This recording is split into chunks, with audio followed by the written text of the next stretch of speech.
سفارش کے سلسلے میں سوال ہے کہ جو ایصال ثواب کا سلسلہ ہے والدین مرحومین کے سلسلے میں خصوصاً اس کی کیا صورت ہے، کیا طریقے ممکن ہیں اور شرعی طور پر کس حد تک ثابت ہے۔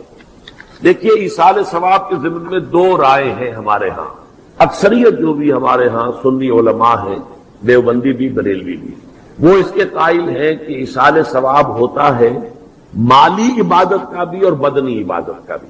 بدنی عبادت یہ کہ آپ نے نفل پڑھے اور کہا کہ اللہ ان نوافل کا ثواب میرے والد مرحوم کو، والدہ مرحومہ کو یا کسی اور کو پہنچا دے، یہ ان کا موقف ہے اور وہ مانتے ہیں۔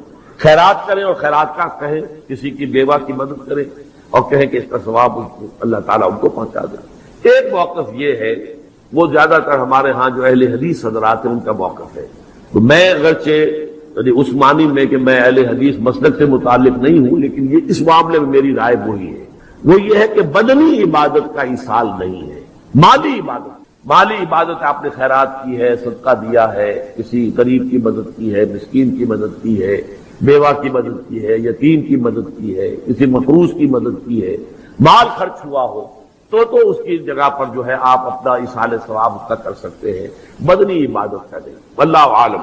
اب اس میں یہ کہ آپ جس پر چاہیں عمل کر لیں، لیکن یہ جو ہم کرتے ہیں اس کے لیے محفلیں منعقد کرنا اور قرآن خوانیاں ہو، یہ سب بدعات ہے۔ جو بھی ہوگا انفرادی طور پر ہوگا، اجتماعی کسی شے کا ثبوت موجود نہیں ہے ہمارے پاس۔ اس کے لیے جمع ہونا ہے اور پھر کھانا پینا بھی ہے اور ایک تقریب بن گئی ہے اور وہ ایصال ثواب کے لیے ہے، یہ ساری چیزیں، اور بچوں کو بلایا جا رہا ہے، قرآن پڑھوا رہے ہیں، انہیں پیسے دے رہے ہیں، اور وہ قرآن بھی کیا پڑھتے ہیں، وہ دو ورق جو ہے الٹتے ہیں، وہ پیسے پڑھنے لینے کے لیے تو آئے ہوتے ہیں بیچارے، نہ انہیں سمجھ، یا یہ کہ اچھا بھائی تم ادھر بیٹھ جاؤ، یہ صفحہ تم پڑھ دو، یہ صفحہ میں پڑھ دیتا ہوں۔ کیا حماقتیں ہیں ایسے مذاق میں تو سمجھتا ہوں دین کا اور قرآن کے ساتھ تمسخر ہے جو ہوتا ہے، یہ سب بدعات ہے۔ البتہ ذاتی سطح پر آپ نے قرآن پڑھا، اب صبح کے وقت تلاوت کی، اس کا ثواب کسی کو پہنچا دیا، تو جو پہلا مسلک ہے اس کی روح سے جائز ہے۔ میرے نزدیک قرآن پڑھنے سے، نماز سے، نفل سے، اس سے نہیں۔ البتہ مالی جو بھی خیرات ہیں، صدقات ہیں، تو اس کا ایصال ثواب ہو سکتا ہے۔ اولاد اگر نیک ہے تو وہ خود صدقہ جاریہ بن جاتے ہیں والدین کے لیے، بشرطے کہ والدین نے ان کی تربیت کی کوشش کی ہو۔ اگر کسی کافر کا بیٹا مسلمان ہو گیا ہے تو اس کافر کو تو اولاد سے کچھ نہیں پہنچے گا، لیکن کوئی شخص مسلمان تھا، اس نے اپنی اولاد کی تربیت بھی اچھے طریقے پر کی ہے، اب یہ جو اولاد نیکی جو کرے گی تو اس سے اس کا بھی ثواب اس کو پہنچتا رہے گا، یہ صدقہ جاریہ کہلاتا ہے۔ اگر ہم اس قرآن کو کسی پہاڑ پر اتار دیتے، لَرَأَيْتَهُ خَاشِعًا مُتَصَدِّعًا مِّن خَشْيَةِ اللَّهِ، تو تم دیکھتے کہ وہ پہاڑ دب جاتا، پھٹ جاتا اللہ تعالیٰ کے خوف اور خشیت سے۔ وَتِلْكَ الْأَمْثَالُ نَضْرِبُهَا لِلنَّاسِ، اور یہ مثالیں ہیں جو ہم لوگوں کے لیے بیان کرتے ہیں، لَعَلَّهُمْ يَتَفَكَّرُونَ، شاید کہ وہ تفکر کریں، غور و فکر کریں۔ قرآن مجید میں وہ مضامین جو بہت لطیف ہوتے ہیں، بہت لطیف ہوتے ہیں، جن کا ادراک عام انسانی عقل سے ماورا ہے، اس کے لیے تمثیلیں بیان کی۔ ما لا یدرک کلہ لا یترک کلہ، اگر وہ مضمون بتمام و کمال سمجھ میں نہیں آ سکتا تو کچھ تو آ جائے تمثیل کے حوالے سے، اگر غور و فکر کریں گے تو بات سمجھ میں آ جائے گی۔ اب اس تمثیل کے حوالے سے سب سے اہم مقام جو ہے قرآن مجید کے اس اصول کے تحت کہ القرآن یفسر بعضہ بعضا، قرآن کا ایک حصہ دوسرے حصے کی تفسیر کرتا ہے۔ سورہ اعراف میں یہ واقعہ مذکور ہے کہ جب حضرت موسیٰ علیہ السلام کوہ طور پر گئے تورات لینے کے لیے، صحیح طریقے پر چلتے رہو، تقوی اختیار کرو، صحیح راستے پر جد و جہد کرو، یہ کام اللہ پر چھوڑو، کب اسے منظور ہے اس کا کامیاب ہونا؟ جب ہوگا وہ راستہ ایسا کھول دے گا کہ تمہیں گمان بھی نہیں ہوگا۔ وَيَرْزُقْهُ مِنْ حَيْثُ لَا يَحْتَسِبُ، اور اسے رزق دے گا وہاں سے جہاں سے اسے گمان بھی نہیں ہوگا۔ اقامت دین کی جد و جہد ہو، غلبہ دین کی جد و جہد ہو، اپنے آپ کو اِنَّ صَلَاتِي وَنُسُكِي وَمَحْيَايَ وَمَمَاتِي اس کا فیصلہ کرنا ہو تو سب سے بڑی رکاوٹ آتی، کھائیں گے کیا؟ تو اللہ تو کہتا ہے راضی میں ہوں، ہے ایمان اور یقین اس پر، کر کے دیکھو تو صحیح، اس پر اعتماد تو کرو۔ لیکن یہ کہ اس پر اعتماد کرنا، توکل، بڑی مشکل بات ہے۔ وہ تو جتنا ایمان ہوگا اتنا ہی اعتماد ہوگا، اور گہرا ایمان ہوگا گہرا اعتماد۔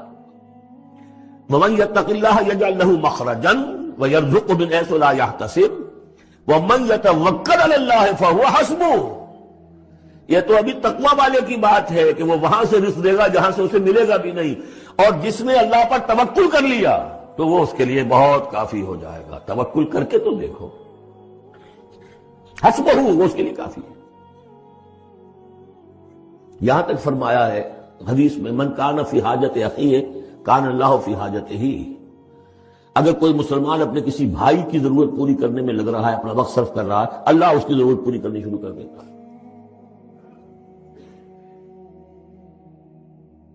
فکر ماں در کار ماں آزار ماں، کار ساز ماں بے فکر کار ماں، یہ فارسی شاعری کے اندر یہ دینی حقائق ہے۔ کار ساز ماں بے فکر کار ماں، میرا کارساز میرے کاموں کی فکر کر رہا ہے، میں نے اپنے آپ کو اس کے کام کے لیے لگا دیا۔ وہ دنیا میں بھی ذرا سا بھی کوئی شریف انسان ہوگا، آپ اس کے ہو جائیں وہ آپ کو چھوڑ دے گا پھر کہیں؟ شرافت ہو، مروت ہو اس میں، آپ اللہ کے بن کر تو دیکھیے۔ پھر وہ کارساز ہے، کارساز ماں بے فکر کار ماں، فکر ماں در کار ماں آزار ماں، جب میں اپنے معاملات کی فکر خود کرتا ہوں، کوئی نہ کوئی ٹھوکر کھاتا ہوں، کوئی نہ کوئی غلطی کرتا ہوں، آزار اپنے سر کے اوپر پیدا کر لیتا ہوں۔ اپنے آپ کو حوالے کرو، اس کا نام ہے تفویض الامر الی اللہ، افوض امری الی اللہ ان اللہ بصیر بالعباد۔ ان اللہ بالغ امرہ، اللہ تعالیٰ تو اپنا معاملہ تو پورا کر کے ہی رہتا ہے، وہ تو دین کو غالب کرنا ہے، کرنا ہی ہے۔ کون اس کے اندر نفع کما گیا، کون محروم رہ گیا، یہ ان کی قسمت ہے۔ ابو بکر اور عمر اور عثمان اور علی اور عبد الرحمن ابن عوف یہ اپنی بازی جیت گئے، ابو جہل ابو لہب محروم رہ گئے، یہ تو اب ان کا معاملہ ہے۔ اللہ تو اپنی بات پوری کرا دے گا، اور اس دنیا کے ختم ہونے سے پہلے پہلے پورے کل ارضی پر اللہ کا دین غالب ہوگا، یہ ہونا ہے۔ دیکھنا یہ ہے کہ تم اس بہتی گنگا میں کوئی ہاتھ دھونے کو تیار ہو یا نہیں، یا تم محرومین کی فہرست میں اپنے آپ کو لانا چاہتے، بس اپنا تل مندھن لگا دو اس کے اندر، تمہاری ہڈیوں کا چورا ہو کر بھی اس نئی تعمیر کی بنیادوں میں اگر لگ جائے تو بہت بڑی کامیابی۔ قد جعل اللہ لکل شیء قدرا، بہت عمدہ مقام ہے، اللہ نے ہر چیز کے لیے ایک اندازہ مقرر کیا ہوا ہے، کب اللہ کی مدد آئے گی یہ بھی اس نے طے کیا ہوتا ہے۔ You have to qualify. Pre-qualification conditions ہیں، تب مدد آئے گی، یوں نہیں آتی مدد۔ اپنا سب کچھ لگا دو، پھر کہو کہ اللہ میری 15 برس کی کمائی کل میدان میں نے وجود ڈالی ہوئی ہے، 15 برس کی کمائی، دن کی اور رات کی کوششیں ہیں میری، صبح اور شام کی کوششیں ہیں میری، 15 برس وہ میدان میں نے لا کے ڈال دی۔ تب پکارو اللہ کو۔ اپنا مال بچا کے رکھنا ہے، اپنی مستقبل کو بھی بچانا ہے، اپنی اولاد کو بھی بچانا ہے، اور اللہ کا دین غالب ہو جائے، کہیں نام لکھا کے کسی جماعت میں شامل ہو کر بڑا تیر مار دیا، گویا کہ اللہ تعالیٰ تو جانتا ہی نہیں کتنی کنٹریبیوشن ہے، کتنا ایثار ہے، کتنی قربانی ہے، کتنا وقت ہے، کتنی محنت ہے، اللہ جانتا ہے۔ باقی اس نے ہر چیز کا ایک اندازہ مقرر کیا۔ وَمَن يَتَّقِ اللَّهَ يَجْعَل لَّهُ مَخْرَجًا، جو شخص اللہ کا تقوی اختیار کرے گا اللہ اس کے لیے راستہ پیدا کر دے گا، جہاں بالکل نظر نہیں آئے گا کہ کوئی راستہ، اللہ راستہ پیدا کر دے گا۔ بالکل نظر نہیں آ رہا تھا موسیٰ کے ساتھیوں کو کہ اب کیسے بچیں گے، پیچھے لشکر آگے، آگے سمندر ہے، اللہ نے راستہ پیدا کیا۔ خود حضرت ابو بکر کا جو حال ہو گیا تھا کہ حضور اگر انہوں نے ذرا بھی دیکھ لیا، نیچے اپنے قدموں کی طرف بھی نگاہ ڈالی تو ہم نظر آ جائیں گے، آپ نے فرمایا لا تحزن ان اللہ معنا، راستہ نکالتا اللہ۔ پھر حضور گئے طائف، لیکن وہاں سے خالی ہاتھ آئے، مدینے میں اللہ نے خود ہی کھڑکی کھول دی، 6 آدمی ایمان لے آئے، آپ گئے ہی نہیں، اور وہاں انقلاب بھی آ گیا عظیم۔ اس اعتبار سے اللہ مخرج پیدا کرتا ہے، تم صحیح طریقے پر چلتے رہو، تقوی اختیار کرو، صحیح راستے پر جد و جہد کرو، یہ کام اللہ پر چھوڑو۔ کب اسے منظور ہے اس کا کامیاب ہونا؟ جب ہوگا وہ راستہ ایسا کھول دے گا کہ تمہیں گمان بھی نہیں ہوگا۔ وَيَرْزُقْهُ مِنْ حَيْثُ لَا يَحْتَسِبُ، اور اسے رزق دے گا وہاں سے جہاں سے اسے گمان بھی نہیں ہوگا۔ اقامت دین کی جد و جہد ہو، غلبہ دین کی جد و جہد ہو، اپنے آپ کو ان صلاتی و نسکی و محیایا و مماتی اس کا فیصلہ کرنا ہو، تو سب سے بڑی رکاوٹ آتی کھائیں گے کیا؟ تو اللہ تو کہتا ہے راضی میں ہوں، ہے ایمان اور یقین اس پر، کر کے دیکھو تو صحیح، اس پر اعتماد تو کرو۔ لیکن یہ کہ اس پر اعتماد کرنا، توکل، بڑی مشکل بات ہے۔ وہ تو جتنا ایمان ہوگا اتنا ہی اعتماد ہوگا، اور گہرا ایمان ہوگا گہرا اعتماد ہوگا۔ وَمَن يَتَّقِ اللَّهَ يَجْعَل لَّهُ مَخْرَجًا وَيَرْزُقْهُ مِنْ حَيْثُ لَا يَحْتَسِبُ وَمَن يَتَوَكَّلْ عَلَى اللَّه فَهُوَ حَسْبُهُ۔ یہ تو ابھی تقویٰ والے کی بات ہے کہ وہ وہاں سے رزق دے گا جہاں سے اسے ملے گا بھی نہیں، اور جس نے اللہ پر توکل کر لیا تو وہ اس کے لیے بہت کافی ہو جائے گا۔ توکل کر کے تو دیکھو، حسبہ وہ اس کے لیے کافی ہے۔ یہاں تک فرمایا ہے حدیث میں، من کان فی حاجت اخیہ کان اللہ فی حاجتہ۔ اگر کوئی مسلمان اپنے کسی بھائی کی ضرورت پوری کرنے میں لگ رہا ہے، اپنا وقت صرف کر رہا ہے، اللہ اس کی ضرورت پوری کرنی شروع کر دیتا ہے۔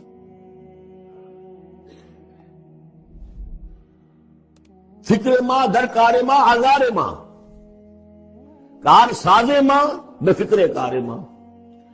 یہ فارسی شاعری کے اندر یہ دینی حقائق ہیں۔ کار ساز ماں بے فکر کار ماں، میرا کارساز میرے کاموں کی فکر کر رہا ہے، میں نے اپنے آپ کو اس کے کام کے لیے لگا دیا۔ وہ دنیا میں بھی ذرا سا بھی کوئی شریف انسان ہوگا، آپ اس کے ہو جائیں وہ آپ کو چھوڑ دے گا پھر کہیں؟ شرافت ہو، مروت ہو اس میں۔ آپ اللہ کے بن کر تو دیکھیے، پھر وہ کارساز ہے۔ کارساز ماں بے فکر کار ماں، فکر ماں در کار ماں آزار ماں۔ جب میں اپنے معاملات کی فکر خود کرتا ہوں، کوئی نہ کوئی ٹھوکر کھاتا ہوں، کوئی نہ کوئی غلطی کرتا ہوں، آزار اپنے سر کے اوپر پیدا کر لیتا ہوں۔ اپنے آپ کو حوالے کرو، اس کا نام ہے تفویض الامر الی اللہ، افوض امری الی اللہ ان اللہ بصیر بالعباد۔ ان اللہ بالغ امرہ، اللہ تعالیٰ تو اپنا معاملہ تو پورا کر کے ہی رہتا ہے۔ وہ تو دین کو غالب کرنا ہے، کرنا ہی ہے۔ کون اس کے اندر نفع کما گیا، کون محروم رہ گیا، یہ ان کی قسمت ہے۔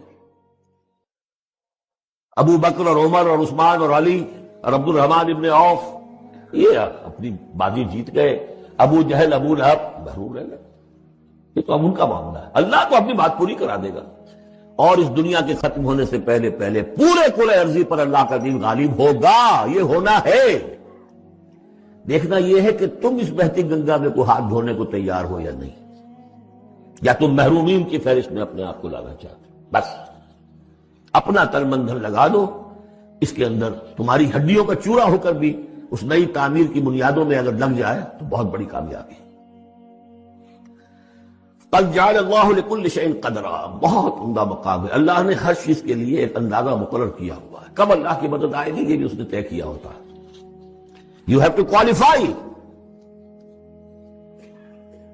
پری کوالیفیکیشن کنڈیشنز ہیں، تب مدد آئے گی، یوں نہیں آتی مدد۔ اپنا سب کچھ لگا دو، پھر کہو کہ اللہ میری 15 برس کی کمائی کل میدان میں نے وجود ڈالی ہوئی ہے، 15 برس کی کمائی، دن کی اور رات کی کوششیں ہیں میری، صبح اور شام کی کوششیں ہیں میری، 15 برس وہ میدان میں نے لا کے ڈال دی۔ تب پکارو اللہ کو۔ اپنا مال بچا کے رکھنا ہے، اپنی مستقبل کو بھی بچانا ہے، اپنی اولاد کو بھی بچانا ہے، اور اللہ کا دین غالب ہو جائے۔ کہیں نام لکھا کے کسی جماعت میں شامل ہو کر بڑا تیر مار دیا، گویا کہ اللہ تعالیٰ تو جانتا ہی نہیں کتنی کنٹریبیوشن ہے، کتنا اثار ہے، کتنی قربانی ہے، کتنا وقت ہے، کتنی محنت ہے، اللہ جانتا ہے۔ باقی اس نے ہر چیز کا ایک اندازہ مقرر کیا۔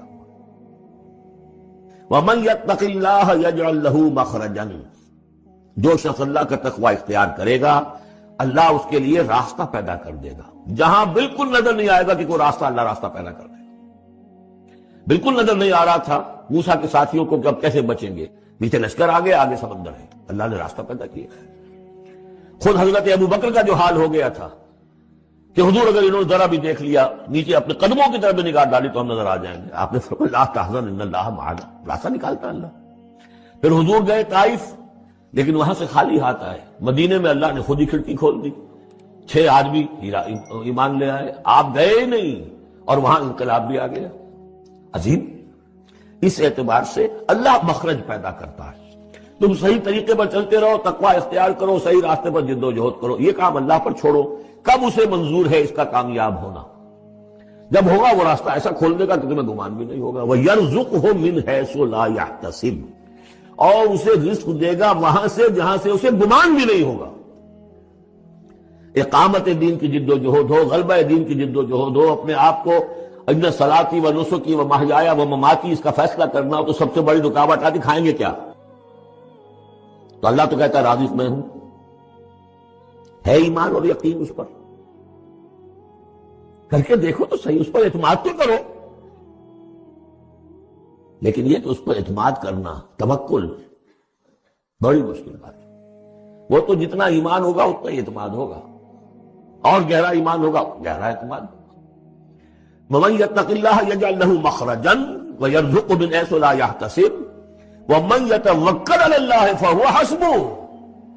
یہ تو ابھی تقویٰ والے کی بات ہے کہ وہ وہاں سے رزق دے گا جہاں سے اسے ملے گا بھی نہیں، اور جس نے اللہ پر توکل کر لیا تو وہ اس کے لیے بہت کافی ہو جائے گا. توکل کر کے تو دیکھو، حسبہ وہ اس کے لیے کافی ہے. یہاں تک فرمایا ہے حدیث میں من کان فی حاجت اخیہ کان اللہ فی حاجتہ. اگر کوئی مسلمان اپنے کسی بھائی کی ضرورت پوری کرنے میں لگ رہا ہے، اپنا وقت صرف کر رہا ہے، اللہ اس کی ضرورت پوری کرنی شروع کر دیتا ہے.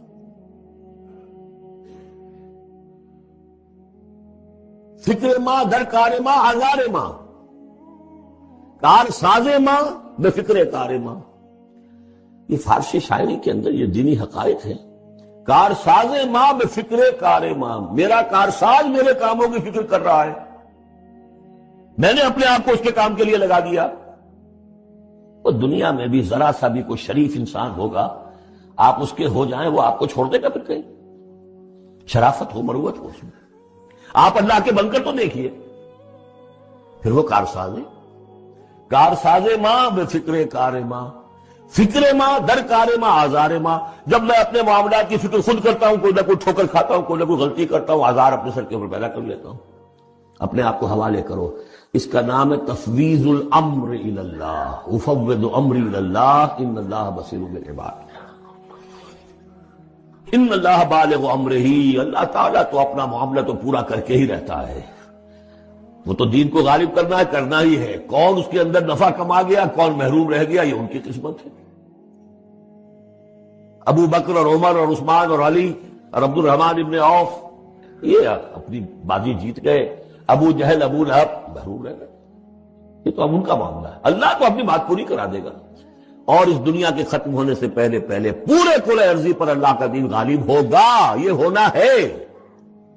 دیکھنا یہ ہے کہ تم اس بہتی گنگا میں کو ہاتھ دھونے کو تیار ہو یا نہیں، یا تم محرومین کی فہرست میں اپنے آپ کو لانا چاہتے ہو. بس اپنا تن من دھن لگا دو اس کے اندر. تمہاری ہڈیوں کا چورا ہو کر بھی اس نئی تعمیر کی بنیادوں میں اگر لگ جائے تو بہت بڑی کامیابی. قد جعل اللہ لکل شیء قدرا، بہت عمدہ مقام ہے. اللہ نے ہر چیز کے لیے ایک اندازہ مقرر کیا ہوا ہے. کب اللہ کی مدد آئے گی یہ بھی اس نے طے کیا ہوتا ہے. You have to qualify. Pre qualification conditions نہیں، تب مدد آئے گی. یوں نہیں آتی مدد. اپنا سب کچھ لگا دو، پھر کہو کہ اللہ میری 15 برس کی کمائی کل میدان میں نے ڈالی ہوئی ہے. 15 برس کی کمائی، دن کی اور رات کی کوششیں ہیں میری، صبح اور شام کی کوششیں ہیں میری. 15 برس وہ میدان میں ڈالی. بنی اسرائیل جو ہم سے پہلے 2000 برس تک امت مسلمہ کے مقام پر فائز رہے، جن کے بارے میں صرف سورہ بقرہ میں 2 مرتبہ اور بھی 2 جگہ پر آیا ہے ذرا مختلف الفاظ میں، لیکن سورہ بقرہ میں تو ایگزیکٹلی انہی الفاظ میں آیا یا بنی اسرائیل اذکروا نعمتی التی انعمت علیکم وانی فضلتکم علی العالمین. اے بنی اسرائیل ذرا میرے انعامات و احسانات و اکرام کو جو میں نے تمہارا کیا یاد کرو، میں نے تمہیں تمام جہان والوں پر فضیلت. جس قوم کا یہ حال ہو، جس امت کے بارے میں قرآن یہ کہہ رہا ہے، یہ کوئی توحید کی آیت نہیں ہے، یہ کوئی تالمود کا جملہ نہیں ہے، قرآن 6 رکوع کی پہلی آیت بھی یہی ہے، اور ایگزیکٹلی یہی آیت جو ہے 15ویں رکوع کی پہلی ہے سورہ بقرہ. لیکن یہ کہ ایک بات نوٹ کر لیجئے، یہ اس سے پہلے کبھی میں نے نہیں کہی ہے، آج کہہ رہا ہوں. اصل میں حضرت موسیٰ علیہ السلام کا جو مشن تھا، اس میں جہاں دعوت توحید اور اللہ کے دین کی دعوت کا عنصر شامل تھا، یقیناً اس کے بغیر تو کوئی رسول ہو ہی نہیں سکتا، لیکن اس کے اندر ایک بہت نمایاں پہلو ایک قومی جذبہ تھا، ایک قوم کو ظلم سے نجات دلانا. بنی اسرائیل ایک قوم تھے. حضرت یعقوب علیہ السلام کے 12 بیٹوں سے 12 قبیلے اور کچھ عرصہ مصر میں وہ بڑے شان کے ساتھ رہے، ٹھاٹھ کے ساتھ رہے. ان پر جو بادشاہ وقت تھا ان کی بڑی جو ہے وہ مہربانیاں تھی، کرم فرمائیاں تھی. کیا وجہ کیا ہے یہ ایک علیحدہ مسئلہ ہے، کیوں تھا وہ میں اس وقت ڈسکس نہیں کر سکتا. تو حضرت موسیٰ علیہ السلام گویا کہ دوہری بعثت کے ساتھ آئے. آل فرعون کو وہ رسول بن کر آئے کہ مانو مجھے اور میری اطاعت کرو، اعبدوا اللہ واطیعون. اور بنی اسرائیل کے لیے وہ نجات دہندہ بن کر آئے کہ انہیں فرعونیوں کے، آل فرعون کے مظالم سے اور سختیوں سے اور پرسیکیوشن سے اور ٹارچر سے نجات دلائے. اب جہاں قومی معاملہ ہوتا ہے وہاں ظاہر بات ہے کہ ذاتی تربیت، اخلاقی تربیت کا اتنا موقع نہیں ہوتا. وہ تو قوم کو بچانا ہے. قوم میں اچھے بھی ہیں، برے بھی ہیں، نیک بھی ہے، بد بھی ہے، شریر بھی ہے، شریف بھی ہے. اس اعتبار سے حضرت موسیٰ علیہ السلام کی جو قوم تھی، اگرچہ اللہ تعالیٰ نے 9 معجزات دکھائے آل فرعون کو اور پھر ایک معجزے کے ذریعے سے ہی اس قوم کو نجات دی، لیکن یہ قوم تھی. اس قوم میں ایسے بھی تھے جو حضرت موسیٰ پر واقعی صدق کے دل سے ایمان رکھتے تھے، جیسے یوشع ابن نون، یوشوا جس کو کہتے ہیں بائبل میں، کالب ابن یفنہ. لیکن ایسے بھی تھے جو ڈھل مل تھے، کچھ مانتے تھے کچھ نہیں مانتے تھے. اور ایسے بھی تھے جو صرف اسرائیلی ہونے کی وجہ سے شامل تھے، ورنہ انہیں حضرت موسیٰ علیہ السلام کے اوپر کوئی ایمان، کوئی یقین نہیں تھا. چنانچہ یہ الفاظ آئے ہیں قرآن مجید میں کہ ما آمن بموسیٰ الا ذریۃ من قومہ. صرف کچھ لوگ نوجوان تھے جو ان کی قوم میں سے ان پر حقیقتاً ایمان لائے تھے، ورنہ اکثر و بیشتر لوگ جو ہے وہ ایک قومی جذبے کے ساتھ تھے کہ ہمیں ایک قوم سے جو ظالم قوم ہے نجات دلانے کے لیے یہ آیا تو ہم بھی ساتھ ہیں. لیکن ان کا کہیں بھی جو معاملہ بحیثیت قوم، بحیثیت مجموعی، وہ وفاداری کا نہیں تھا حضرت موسیٰ علیہ السلام کے ساتھ. لہذا دیکھیے اب ان کا کیا رویہ رہا عین حضرت موسیٰ علیہ السلام کے ساتھ، جن کے ذریعے سے اللہ تعالیٰ نے انہیں نجات دی، جن کے ذریعے سے آل فرعون کی سے انہیں آزاد کرایا، انہیں لے کر مصر سے نکل آئے ہیں سینائی پیننسلا میں. لیکن جب وہ دین کا وہ تقاضا آیا کہ اب جان ہتھیلی پر رکھ کر نکلو میدان میں، قتال کرو، اب جنگ کرو، جیسے کہ ہجرت کے بعد مدینے میں وہ مرحلہ آ گیا محمد رسول اللہ صلی اللہ علیہ وسلم کے ساتھیوں کے ساتھ، ایسے ہی حضرت موسیٰ ہجرت کر کے اپنی قوم کو لے کر سینائی پینسولا میں آ گئے. اور وہاں سے آگے اب جانا تھا ارض مقدس، وہی جو حضرت ابراہیم علیہ السلام کا مسکن تھا، حضرت اسحاق کا مسکن تھا، انبیاء کرام کا مسکن تھا. لہذا جس کو ارض مقدس کہا گیا ہے، آج جو آپ کو معلوم ہے دنیا کے اندر جو عالمی ٹکراؤ ہونے والا ہے وہ اسی ارض مقدس کے لیے ہونے والا ہے. یہودی چاہتے ہیں کہ اس پورے ارض مقدس پر ان کا غلبہ ہو، عیسائی چاہتے ہیں کہ ان کا غلبہ ہو، اور مسلمان جو کہ یوں سمجھیے 1400 برس سے اس ارض مقدس کے اوپر ان کا قبضہ ہے، ان کی حکومت ہے، ان کا تسلط ہے. اب ان کو جو ہے گویا کہ مجبور کیا جا رہا ہے کہ وہ اس سے دستبردار ہو جائے. یہ جو ایک تصادم آنے والا ہے بہت عظیم تصادم کی شکل اختیار کرنے والا ہے. میرا اس وقت یہ موضوع نہیں ہے. اس وقت جو کچھ میں کہنا چاہ رہا ہوں کہ جب وہ مرحلہ آیا بنی اسرائیل کے تاریخ میں کہ اب جان ہتھیلی پر رکھو، میدان جنگ میں آؤ، تو کوڑا جواب دے دیا، فَاذْهَبْ أَنْتَ وَرَبُّكَ فَقَاتِلَا إِنَّا هَاهُنَا قَاعِدُونَ. جاؤ موسیٰ تم اور تمہارا رب جاؤ اور جنگ کرو، ہم تو یہیں بیٹھے. اے موسیٰ تم کہہ رہے ہو کہ فلسطین میں داخل ہو جائیں، وہاں تو بڑی طاقتور قوم ہو، فیہا قوم جبارون، ہم ان سے مقابلے کی سکت نہیں رکھتے. تم جاؤ اپنی لاٹھی لے جاؤ. لٹھیا یہ جو ہے اس نے بڑے بڑے مارکے سر کیے ہیں، اس لٹھیا نے، اس عصا نے سمندر پھاڑ دیا اس نے، اور چٹان میں سے 12 چشمے نکال دیے اس نے. تو اس کو لے جاؤ اس کو اپنے ساتھ اور جا کر جنگ کرو اور بھارت کی بات پھر میں کر دوں کہ آ گئی ہے بات میں نے اس کی وضاحت کر دی. اصل کیا ہے کہ کامیابی ہر انسان کا مطلوب ہے، مقصود ہے، پسندیدہ شے ہے، محبوب شے ہے. اس کے 3 لیولز ہیں: انفرادی سطح پر کامیابی، ملکی اور قومی سطح پر کامیابی، ملی اور دینی سطح پر کامیابی. اب ان میں جو ریشو پروپورشن ہے وہ ایک تصور تو یہ ہے کہ سب سے اہم دینی اور ملی کامیابی ہے، اس سے کمتر درجے میں قوم کی کامیابی ہے، اور سب سے حقیر ایک فرد کی کامیابی ہے. فرد تو بیچارہ ایک فرد ہی ہے نا، فرد قائم ربط ملت سے ہے، تنہا کچھ نہیں، فرد کی تو کوئی حیثیت ہی نہیں، ایک دریا میں قطرہ ہے. تو تصور یہ ہے کہ اصل کامیابی وہ ہے اس کے بعد قومی ہے، ملکی ہے، اور سب سے نیچے ایک فرد کی کمی۔ لیکن میں آج جس اعتبار سے بات کرنا چاہتا ہوں، جس کے لیے میں نے کچھ آیات آپ کو سنائی ہے، وہ یہ ہے کہ حقیقت اس کے بالکل برعکس ہے۔ اصل کامیابی فرد کی کامیابی، اس کے بعد ہے ثانوی درجے میں قوم اور ملک کی کامیابی، اور پھر تیسرے درجے میں ہے دین اور ملت کی کامیابی۔ ظاہر یہ بات آپ کو اچھی نہیں لگی ہوگی، لیکن اس کا سبب کیا ہے؟ اس کا سبب ہے ایمان بالآخرہ۔ ایک مسلمان کے نزدیک، چاہے یہ اس کے شعور میں پورے طور پر بات پیوست نہ ہو چکی ہو، چاہے اس کے شعور کی سطح پر بھی یہ مستحضر نہ رہتی ہو، یعنی دو الفاظ استعمال کیے، شعور کے رگ و پے میں پیوست ہو جانا اور شعور کی جو سطح ہے اوپر کی، اس پر اس کا مستحضر رہنا، چاہے دونوں اعتبارات سے ہمارے ہاں ایمان بالآخرہ اس درجے میں موجود نہیں ہے۔ عقیدے میں تو ہے، مانتے تو ہیں، مانتے ہیں کہ یہ دنیا ختم ہو جائے گی، اس سے تو کوئی انکار ہی نہیں ہے کہ ہر انسان کو مرنا ہے، موت آئے گی، آج نہیں تو کل، اور کیا پتا کیا جائے۔ اتنی اچھی صحت ہو تو ایکسیڈنٹ ہوا،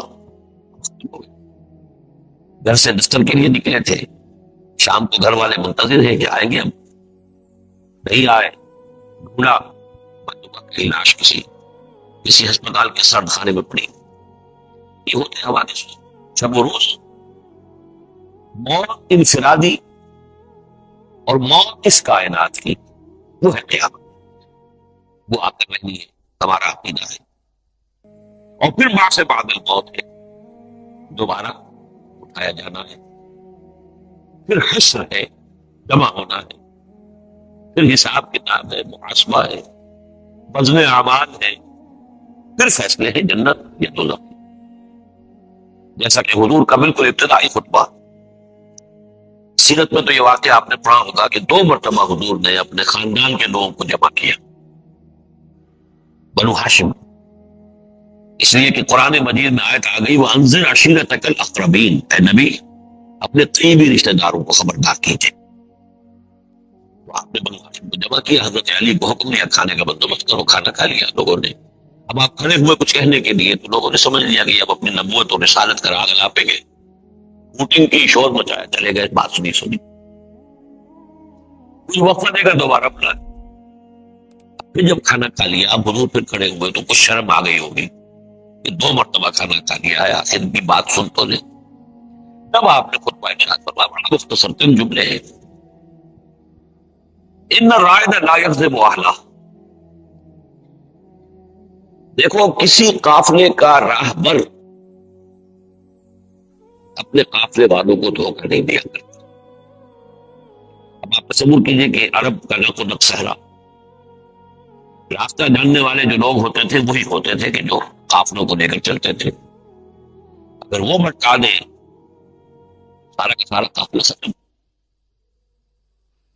لہذا انتہائی معتمد، سب سے زیادہ اعتماد والا شخص ہوتا جو رائد کہتا۔ ان رائد لا یکذب اہلہ، کبھی آپ نے دیکھا ہے کہ کسی رائد نے بھی اپنے قافلے والے کو دھوکہ دیا؟ اس میں حضور نے اشارہ کیا کہ میں رائد ہوں قافلہ انسانیت کا۔ واللہ لو کذبت الناس جميعا ما کذبتکم، خدا کی قسم اگر میں تمام انسانوں سے جھوٹ بول سکتا بالفرض، تبھی آپ کو مجھ سے کبھی جھوٹ نہ بولتا۔ You are my kith and kin، تم نے میرے ایسا ہوا قارب، اگر بالفرض محال میں پوری انسانیت کے سامنے جھوٹ بول سکتا، تب بھی تم سے کبھی جھوٹ نہ بولتا۔ وَلَوْ غَرَرْتُ النَّاسَ جَمِيعًا مَا غَرَرْتُكُمْ، اور اگر تمام انسانوں کو دھوکہ دے سکتا تب بھی تمہیں کبھی نہ دے۔ یہ تو تمہید تھی۔ اب دعوت شروع ہوئی، واللہ الذی لا الہ الا، اس اللہ کی قسم کی جس کے سوا کوئی معبود نہیں۔ توحید آ گئی نا۔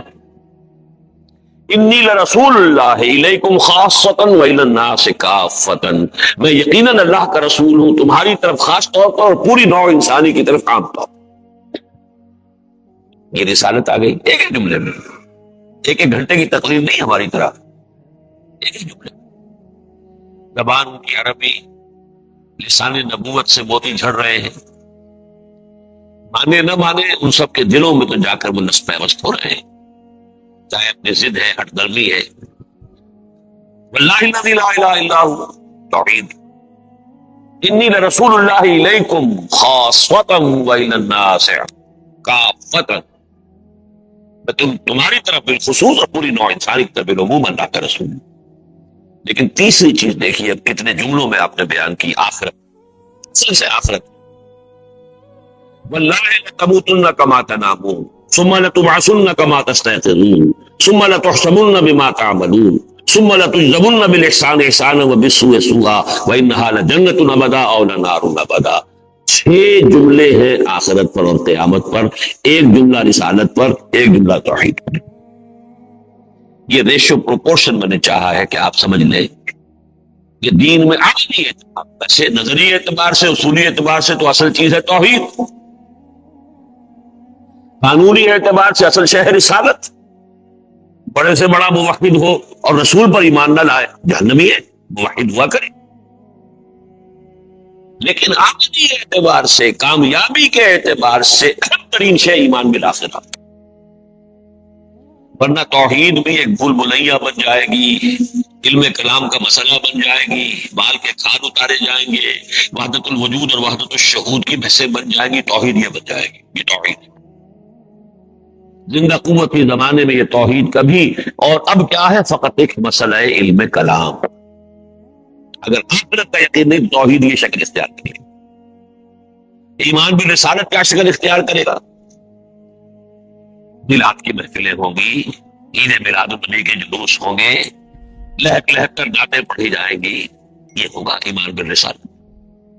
اتباع نہیں ہوگا، پیروی نہیں ہوگی، اتباع پیروی اگر یقین ہے۔ واللہ لتموتن کما تنامون، خدا کی قسم تم سب مرو گے جیسے کہ روزانہ رات کو سو جاتے ہیں۔ اس کی ذرا تشبیہ پر غور کیجیے۔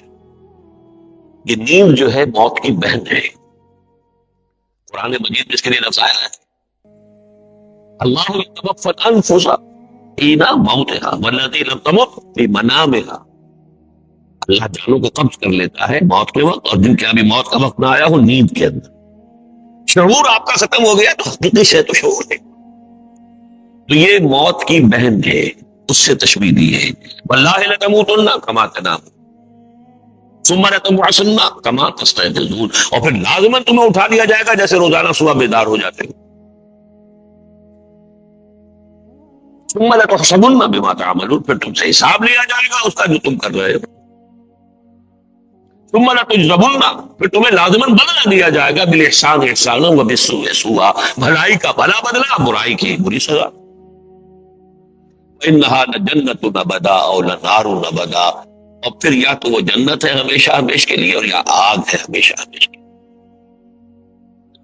یہ ہے ابتدائی، میرا خیال میں خطبہ اولا اس کو کہنا چاہیے حضور کا، جو آپ نے اس حکم کے بعد ارشاد فرمایا وانذر عشیرتک الاقربین، اور ظاہر بات انذار کا تعلق ہے آخرت کے ساتھ۔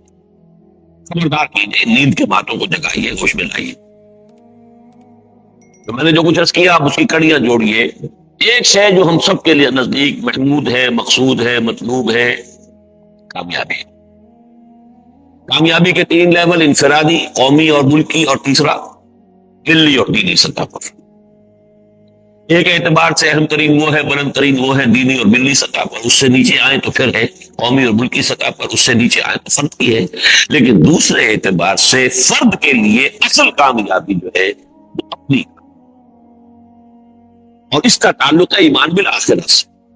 اصل زندگی وہ ہے، یہ نہیں ہے۔ باقی ساری کامیابیوں کے تصورات اس زندگی سے متعلق ہے، اس کا اس زندگی سے کوئی تعلق نہیں۔ اس لیے میں نے آج آیات جو پڑھی ہے ذرا نوٹ کیجئے ان کا کس طرح گہرا تعلق ہے۔ سورہ مریم کے آخری حصے کی ایک آیت ہے وَكُلُّهُمْ آتِيهِ يَوْمَ الْقِيَامَةِ فَرْدًا، قیامت کے دن ہر انسان ایک فرد کی حیثیت سے پیش ہوگا۔ وہ یہ نہیں کہہ سکتا میں فلاں کا بیٹا ہوں یا فلاں کے میں قبیلے سے ہوں۔ تم کیا؟ ہے تو آبا وہ تمہارے ہی مگر تم کیا. یہ تصور کہ وہاں کی مسئولیت خالص انفرادی. اس کے کوئی دوسرے پہلو ہیں وہ میں آج ادھر نہیں جاؤں گا، وہ علمی مباحث ہے. اس پر میں چاہتا ہوں کہ جو عملی پہلو وہ سامنے آئے. اخروی محاسبہ جس پر کہ اخروی زندگی کی فلاح اور کامیابی اور ابدی کامیابی وہ ہے، دار و مدار ہے اس کا تعلق فرد. کلہم آتی ہے یوم القیامت فرد. اس کا جو نتیجہ نکلتا ہے وہ ذرا عریاں الفاظ میں جو چبھیں گے آپ کو چبھیں گے، لیکن قرآن مجید نے حقیقت کو عریاں بھی کر دیا. جیسے نذیر عریاں کا لفظ آیا کرتا تھا، عرب میں رواج تھا کہ اگر کسی شخص کے پاس کوئی خبر پہنچ گئی کہ فلاں قبیلہ حملہ کرنے والا ہے، اتنی بڑی اہم خبر، اب کیسے سب قبیلے کو بتائیں؟ تو کسی اونچے مقام پر کھڑا ہو جاتا تھا کہ سب کو نظر آ جائے اور کپڑے اتار دیں، الف ننگا ہو جاتا تھا. نذیر عریاں، ننگا خبردار کرنے والا. اب دیکھ رہے ہیں دور سے، وہ کہتا روا صباح، نعرہ لگاتا تھا، ہاں وہ صبح جو آئے گی وہ تو بڑی غارت بڑی لے کر آئے گی، دشمن حملہ کرنے کا پروگرام بنا چکا ہے. تو جس تک آواز پہنچ گئی وا صباح، وہ بھی لپکا، یہ کہاں کی خبر ہے، کون حملہ کرنے والا ہے. فوراً پہنچے اور آواز بھی پہنچی تو دیکھ تو لیا کہ ننگا آدمی کھڑا ہے اوپر پہاڑ کی چوٹی کے اوپر. تو نذیر عریاں حضور نے بھی اسی پر عمل کیا تھا، سوائے عریانی نکالنے بیچ میں سے. ظاہر بات ہے کہ آپ کے لیے ممکن ہی نہیں تھا.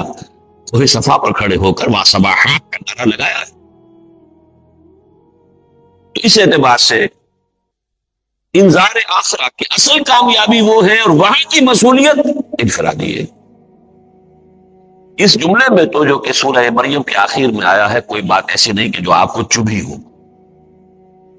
لیکن اس کا پہلو جو چبھنے والا ہے وہ قرآن مجید میں 2 جگہ بیان کیا ہے، اسی کو کھولا ہے، عریاں کیا ہے، بڑا لباس اوپر سے اتار دیا ہے.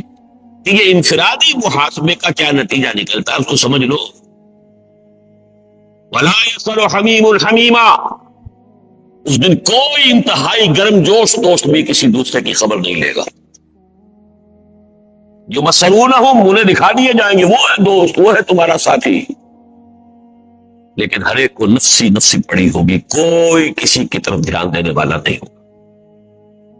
یہاں تک کہ یود المجرم یومئذ لو یفتری من عذاب یومئذ ببنیہ، مجرم اس روز تمنا کرے گا کہ کاش میرے بیٹوں کو لے لو جہنم میں جھونک دو، مجھے چھوڑو.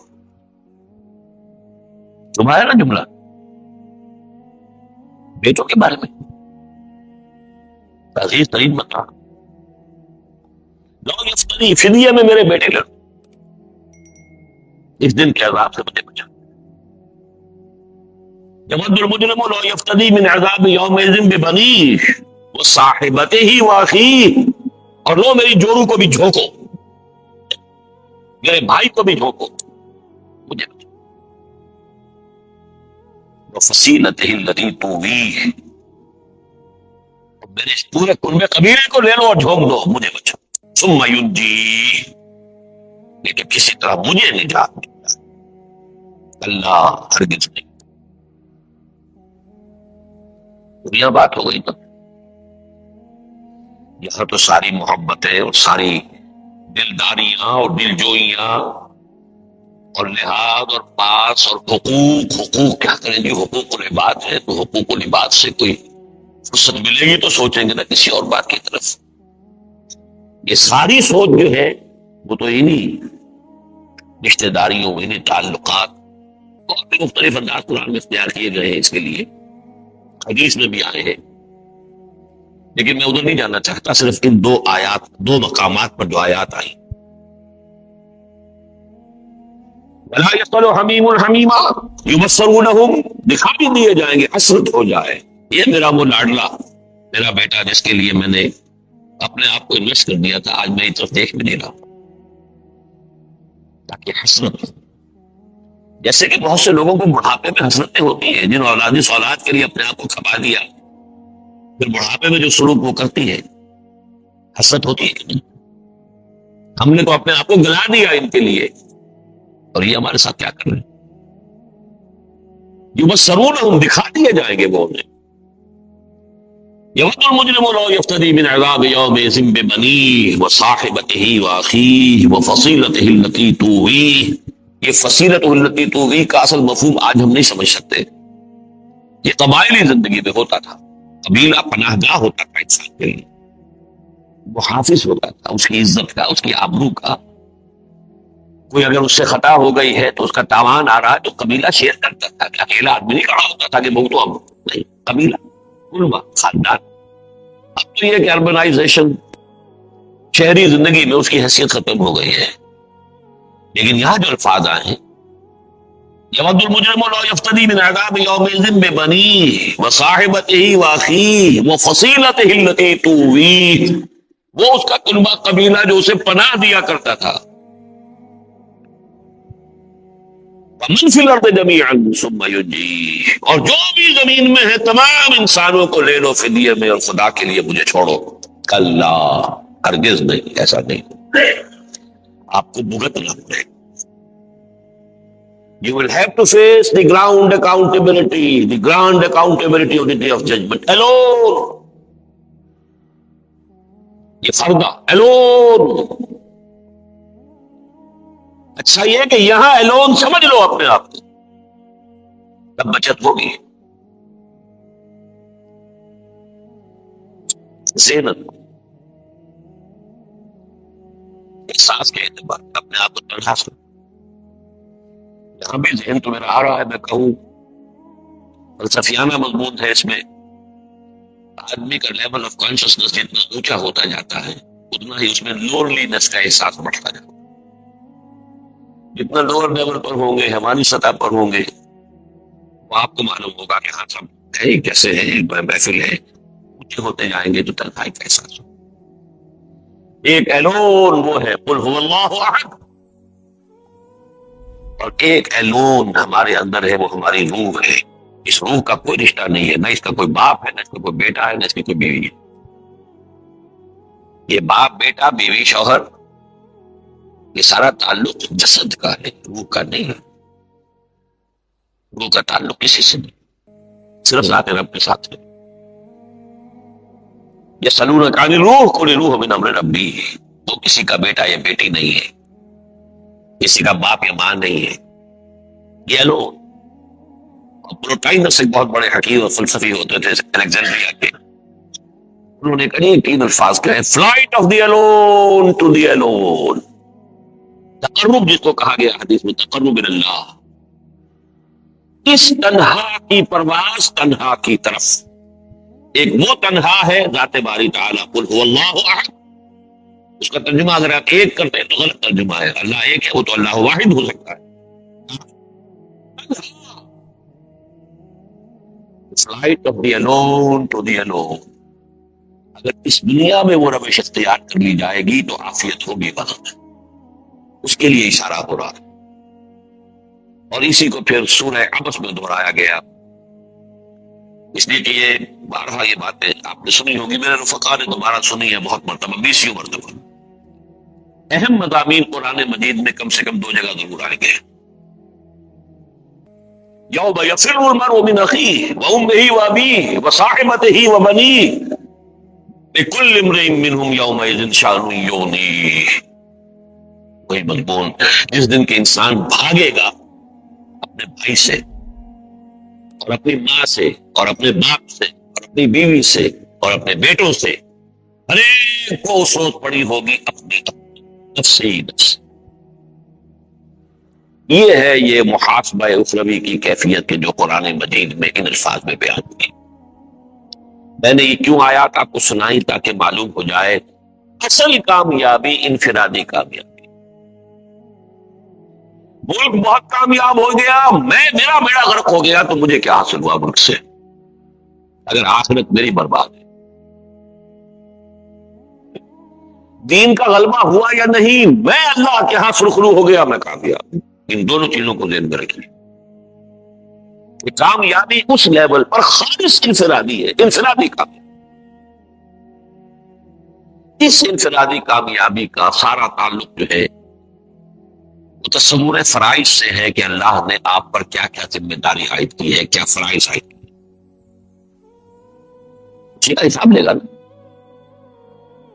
ایک ملازم کو کہیں رکھا جاتا ہے یا کسی کے پاس کوئی کام کسی کو سونپا جاتا ہے تو اسے دن کر بتا دیا جاتا ہے یہ ذمہ داریاں ہیں آپ کی، یہ کام آپ کو کرنے ہیں، پھر محاسبہ اسی کے حوالے سے ہوگا۔ کسی کو آپ نے رکھا ہے شوفر کی حیثیت سے تو اس کی ذمہ داری یہ تو نہیں ہوگی کھانا اچھا پکا یا برا پکا ہے، مسئول وہ تو نہیں، جو بھی آپ کا